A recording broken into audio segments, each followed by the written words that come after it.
उमरकोट में इंक्रोचमेंट खिलाफ ऑपरेशन करने पर पुलिस का दुकानदारों पर तशद्दुद और 30 अफराद पर मुकदमे के इंदराज के खिलाफ।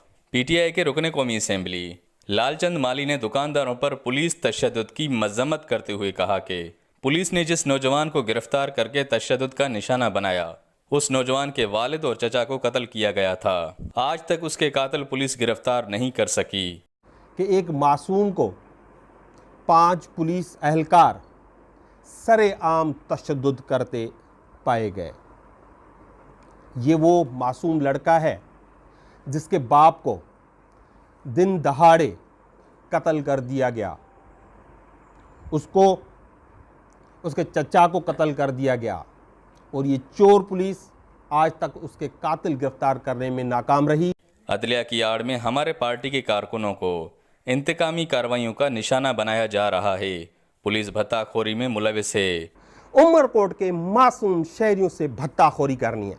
उमरकोट की पुलिस उमरकोट से शहरियों से भत्ताखोरी करती है, ये आप भी रिपोर्ट कर चुके। अदलिया से अपील करूंगा कि जो कुछ इंक्रोचमेंट टीम की जानिब से किया गया उसकी जुडिशनल इंक्वायरी की जाए और तजावजात खिलाफ ऑपरेशन साफ शफाफ तरीके से किया जाए।